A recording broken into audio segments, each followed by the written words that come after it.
I'm about to change the world and I have everything I need. This is my coffee, this is my computer, and this is my office.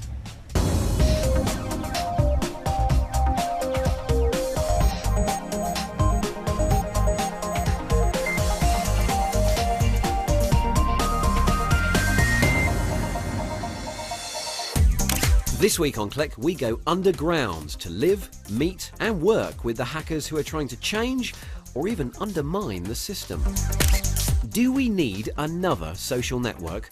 Well, Twitter co-founder Biz Stone seems to think so, and we'll check out his new app called Jelly. If you find particle physics hard to understand, well, we're at CERN to meet the filmmakers who are using technology to bring the stories of science to life.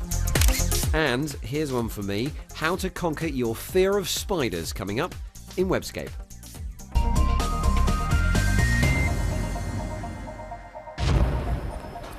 Welcome to Click, I'm Spencer Kelly.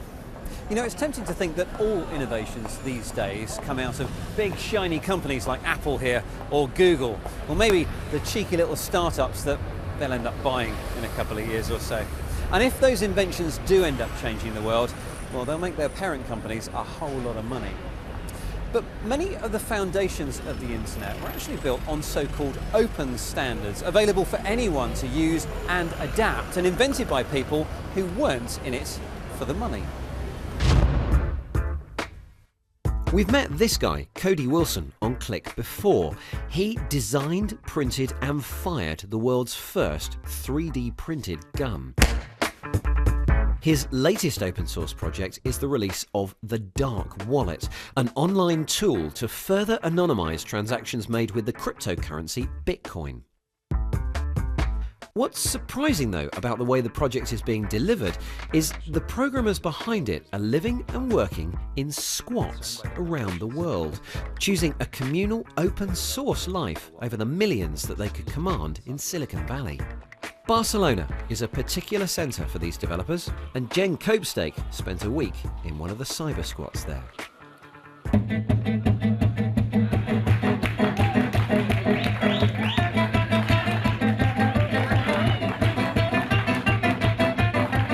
Casa de la Montaña is one of the oldest squats in Barcelona, occupied for the last 25 years.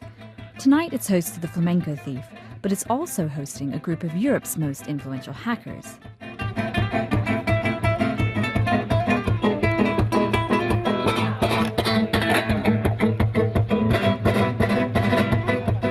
Amir Taki is one of Bitcoin's key developers.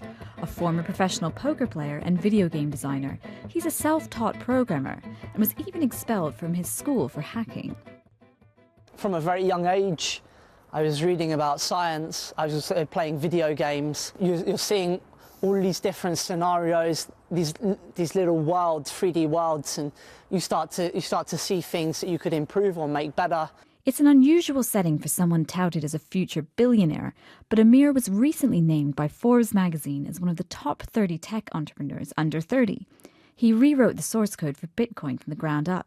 I started to get into open source, which is a movement of people around the world building software.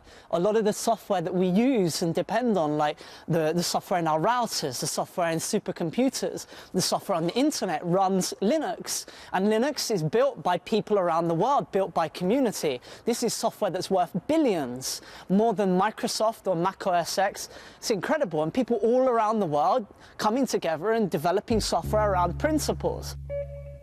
The principles of free software driving this movement have led some developers to work in a network of squats around the world. But so you and Amir are doing the bulk of the work? Or? That wallet itself, generally yes. Pablo Martin is one of the main developers working with Amir on the Dark Wallet. He has been living and working in squats around the world for the last 12 years. I've been spending time with them as they prepare for the release of the software. With squatting, I see as a way where I can don't need to work so much for the money, but work for learning and then work on the things that really matter for me or for other people.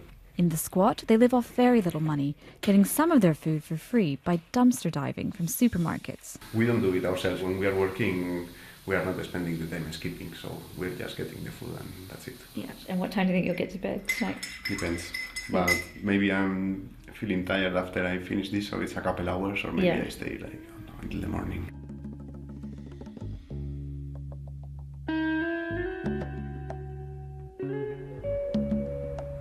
The next day, everything is quiet in Casa della Montagna. But not everyone has been asleep. I've just woken up. It's morning here in the squat.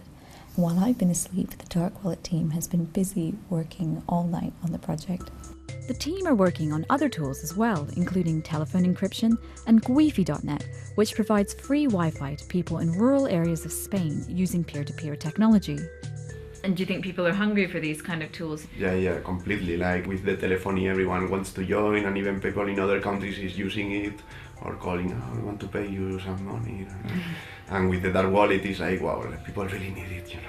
It's very important that when you are developing tools to empower people, to give people more responsibility, more sovereignty over their lives, it's not enough that you're just developing them in a black box. You need to actually be deploying them with people who are actually using your tools. One of the tools Amir and Pablo are bringing to the community is a Bitcoin ATM. It's not up and running while we're there, but the goal is for people to be able to use the Dark Wallet with the machine. Eventually, people will be able to buy and sell Bitcoins and exchange them for euros. Beyond local applications, Amir sees Bitcoin as a political tool, able to influence situations like that in Iran, where his father's from. The situation in Iran is very volatile. The uses I give for people in Iran to use Bitcoin is evade sanctions by the US, evade government censorship of currency payments in Iran, and use it to hedge against the rial.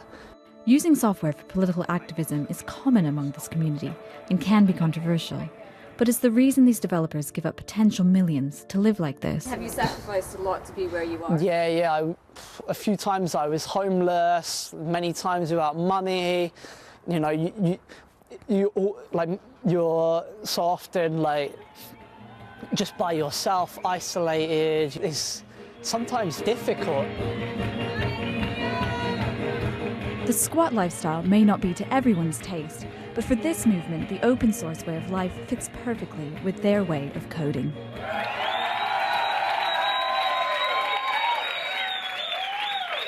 Jen Copestake living rough in Barcelona, and what a fascinating story.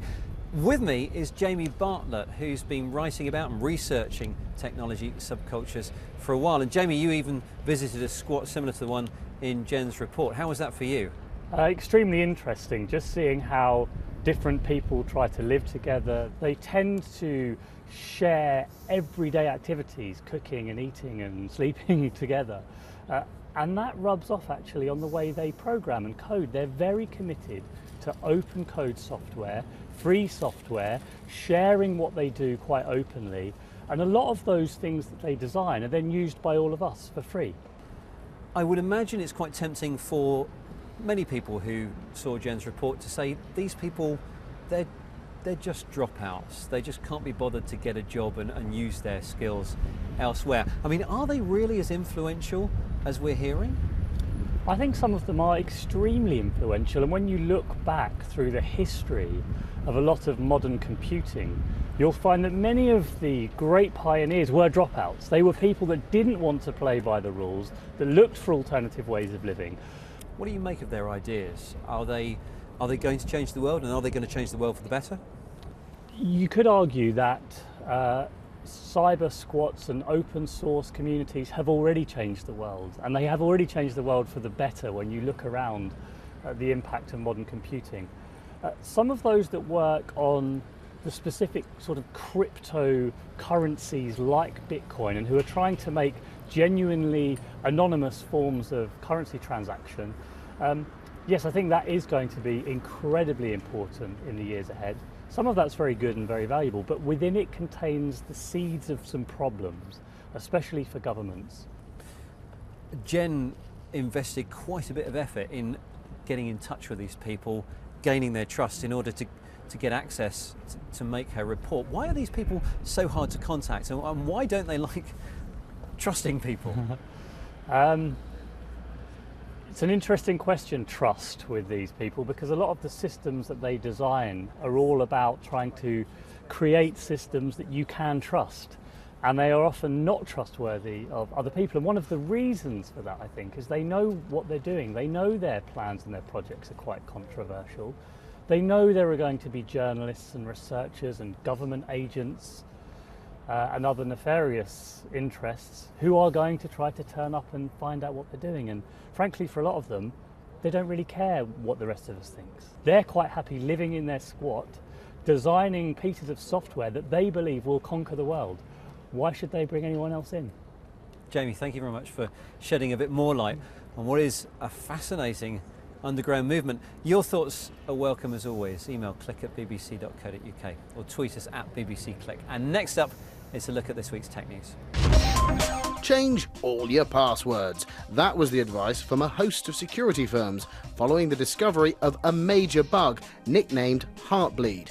The exploit was discovered in software called OpenSSL, used by servers as well as operating and messaging systems. Designed to protect sensitive data as it travels back and forth, the vulnerability in OpenSSL could have actually exposed anyone visiting sites which use the software to spying and electronic eavesdropping. Running low on battery again, an Israeli startup has a solution. Stordot showed off a device that fuels your phone in 30 seconds. The battery uses nanotechnology and relies on conductive crystals to ensure rapid charging. The company is reportedly hoping to begin production in 2 years. Selfies are all the rage, but can also be problematic. It's difficult to get an arm out of shot, and it's possible you might drop your phone while trying to get the perfect angle of your mug. The self-enhancing live feed image engine aims to change this. It's a two-way mirror powered by an Arduino processor. Just stand in front and smile. Facial recognition technology will do the rest, and it will even post your face automatically to Twitter.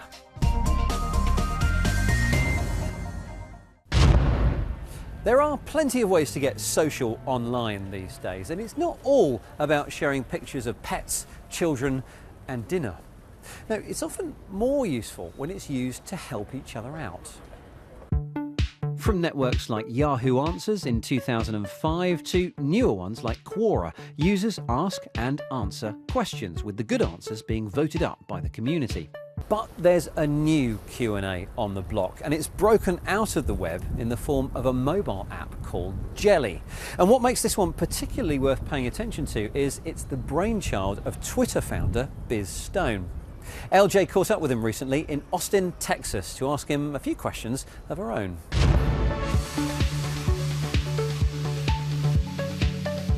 Social media is Biz's business. He co-founded one of the most influential web apps in the world.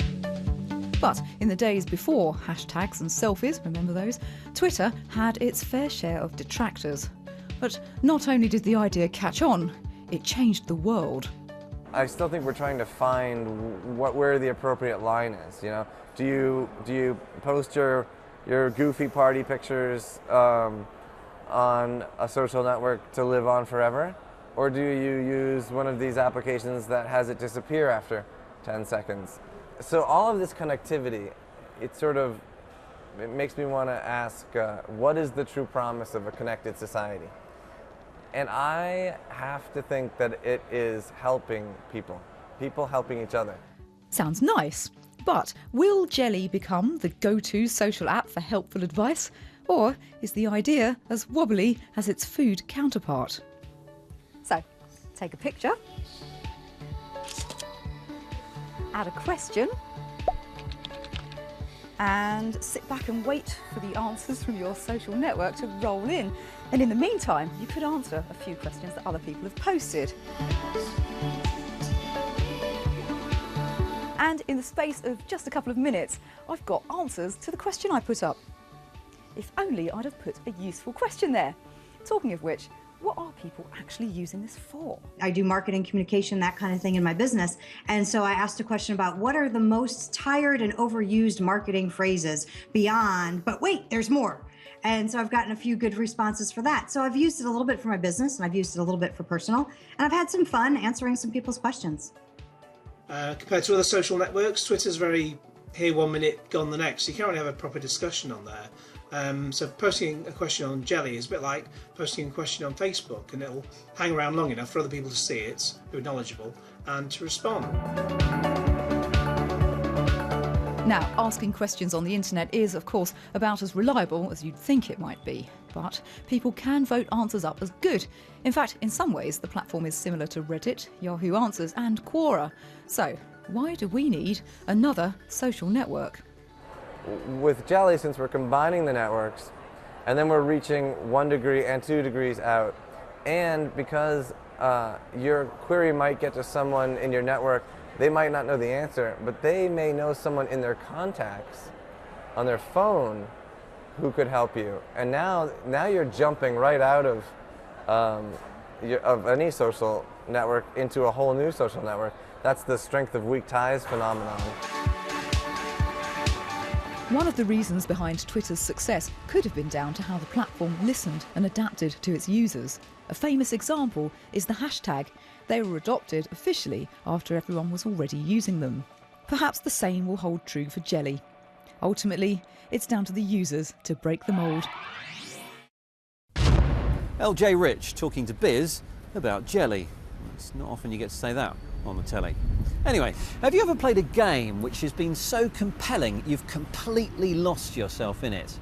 Well, if you have, it means that someone has done a great job designing the right story for the right technology to immerse yourself in. And that means, in theory at least, no topic is off limits, even those not traditionally considered thrilling. David Reed has been to the European Centre for Nuclear Research, CERN, where groups of scientists and creatives have been working out how to tell compelling stories about science. How do you tell a story about particle physics? In exploration, there needs to The science is hard to grasp and complicated to explain. is hinging on a single event. And yet Particle Fever, a documentary about the discovery at CERN, Switzerland, of the Higgs boson, or God particle, Two things, and you smash them together. is captivating audiences and critics. Understand that stuff. I did not think I was making a film about the discovery of the Higgs. I thought I was making a film about scientists and their passion and what the process is. I think you need to focus on something that has dramatic elements and has good characters. Making scientific stories accessible is exactly what the Tribeca Film Institute is trying to do at this hackathon called Story Matter. It's their own CERN experiment, a sort of creative particle accelerator with scientists, artists, technologists, filmmakers colliding with one another in a confined space. The mix has been put over heat. They have just 5 days to make a compelling story about science. I think if they have a core interest of storytelling in general, and then you put them around the table for 5 days, extraordinary things will happen. And because it's so novel, you will automatically attract audiences. This is how apps and games are made. The teams wrestle with technical issues and tough subject matter.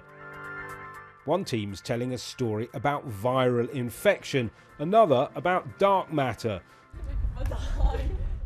Teams at the Tribeca Hackathon, well, they're producing stories for interactive technology. So each story has a beginning and a middle, but because it's interactive, it has an infinite number of possible endings. How you interact is important then. Some are experimenting with remote sensing to move their stories along. Another team has story chapters triggered by people huddling together. It's a new take on social gaming.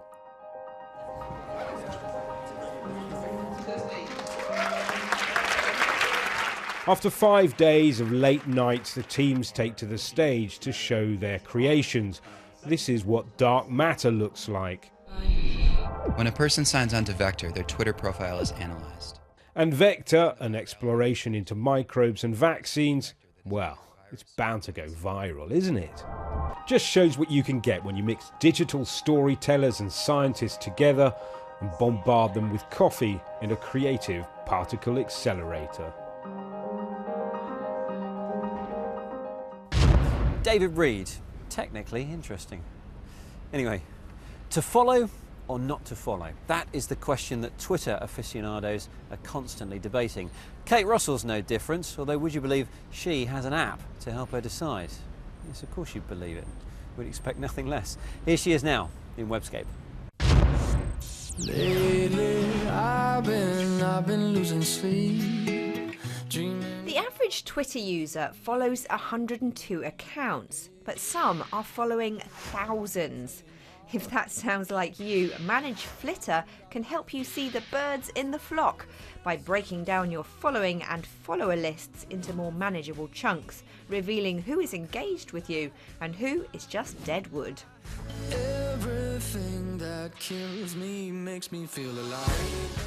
Some Twitter follow lists have become completely unmanageable, with thousands of people to sort through. It can make the prospect of spring cleaning the dead, inactive and pointless accounts out just too big a chore to even start thinking about. With batch unfollowing, you can very quickly clean up your social act. If you upgrade to the Pro account, there's additional analytics and reporting, plus engagement tools that will reveal which of the accounts you follow are spammers, which are talkative, inactive, or not following you back. Plus, there's a bunch of other interesting output for the seriously social. Another useful iPhone app if you have a busy life is Wibbits. It turns written articles from top news sources in categories set by you into short video summaries, pulling out the key facts and highlights so you can catch up in a flash, even listening to the audio while you're out on a run or walking to the station. Jay-Z purchased his stake in the Nets in January of 2004, investing a reported $1 million in the team. I had a dream. If all of those apps have fried your brain, sit back, relax, and why not feed the fish over at Aquadio? This virtual aquarium lets visitors queue up to be the next to feed these lovely tropical fish. And it makes a pretty good adornment for your screen too, with a couple of cameras you can switch between.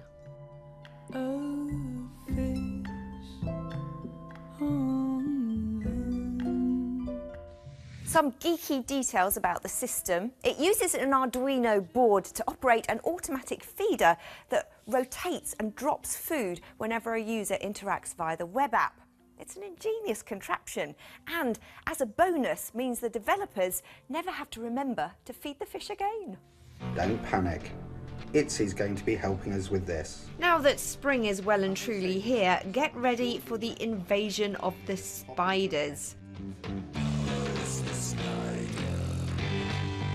This thought is enough to send some people diving back under the duvet. In fact, 60% of people in the UK alone admit to having a fear of spiders. Phobia Free is a National Health Service approved iPhone app that will help you conquer your demons with proven relaxation and anti-anxiety techniques, whilst slowly introducing you to cute, colourful and eventually convincing creatures on your screen.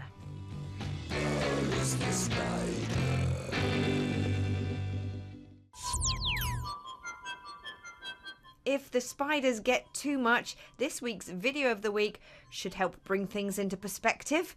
Metropolis 2 is by Vimeo video channel duo Supermarché Henry and Rel, and is definitely the coolest miniature city I've ever seen.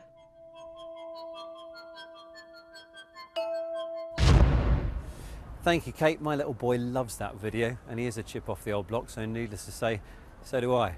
Your Webscape suggestions, please, to click at bbc.co.uk or on Twitter at bbcclick, and you'll find various bits of this week's programme and previous programmes, along with the latest tech news at our website, bbc.co.uk/click. That's it for now, though. Thank you very much for watching, and we'll see you next time.